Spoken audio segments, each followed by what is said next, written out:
বৰষুণৰ টোপালবিলাক সদায় স্ফেৰিকেল বা ঘূৰণীয়া কিয় হয়? তো প্ৰথমতে আমি জানি লওঁ যে বৰষুণ কিয় নিচত পৰে। এইটোতো আমি সকলোৱে জানিব লগা একো নাই যে বৰষুণ পৰাৰ কাৰণ এটাই হ'ল মাধ্যাকৰ্ষণ, পৃথিৱীৰ গ্ৰেভিটিৰ ফ'ৰ্চে ইয়াক এট্ৰাক্ট কৰি নিচলৈ টানে। কিন্তু ইয়াৰ আকাৰ যিটো এইটো সাইজ এইটো স্ফেৰিকেল বা ঘূৰণীয়াই কিয় হয়, বাকী শ্বেপৰ কিয় নহয়? ইয়াৰ কাৰণ হ'ল যে প্ৰথমতে আমি ক'ব লাগিব যে ইয়াৰ ৰেজিষ্টিভিটি মানে পৃথিৱীৰ বায়ুমণ্ডলৰ ৰোধকতা। যেতিয়া বৰষুণ টোপাল নিচলৈ পৰিব ধৰে তেতিয়া পৃথিৱীৰ বায়ুৱে তাক কি কৰে, এটা বাধা প্ৰদান কৰে নিচৰ পৰা, যাৰ কাৰণে তাৰ শ্বেপটো অলপ ওপৰ পিনে যাব বিচাৰে। মানে আপুনি ফিল কৰক যেতিয়া এটা বস্তু তলৰ পৰা পৰিব, নিচৰ পৰা যেতিয়া এটা মিডিয়াম থাকিব তাক যেতিয়া বাধা প্ৰদান কৰিব, কি কৰিব, এই ছাইডবিলাক বেণ্ড হ'ব বিচাৰিব। সেইটোৱে ঠিক তেনেকুৱা ঘটনা ঘটে বৰষুণৰ টোপালৰ ক্ষেত্ৰত।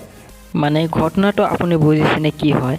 আপুনি জাষ্ট ফিল কৰক যেতিয়া আপোনাক চাৰিওফালৰ পৰা এটা ফ'ৰ্চে ক্ৰিয়া কৰিব আপোনাক সংকুচিত কৰিবলৈ, তেতিয়া আপোনাৰ আকৃতিটো কেনেকুৱা হ'ব? মানে আপোনাক ওপৰৰ পৰা নিচৰ পৰা আৰু সকলো ছাইডৰ পৰা মানে এটা ফ'ৰ্চে ক্ৰিয়া কৰি আছে, আপোনাক সংকুচিত কৰি আছে। তেতিয়া আপুনি কি হ'ব? গোলাকাৰ শ্বেপৰ নহ'ব জানো?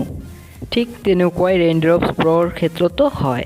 বায়ুমণ্ডলে কি কৰে, চাৰিওফালৰ পৰা তাক এটা ফ'ৰ্চ ক্ৰিয়া কৰে, মানে এটা বাধা দিয়ে, ৰোধৰ সৃষ্টি কৰে। সেইকাৰণে তাৰ আকৃতিটো কি হয়, গোলাকাৰ হয়। আৰু এটা প্ৰধান কাৰণ হ'ল যে ইয়াৰ ছাৰফেচ টেনশ্যন। তেন্তে আমি জানি লওঁ যে what is surface tension. Surface tension is the tendency of liquid to minimise its surface area.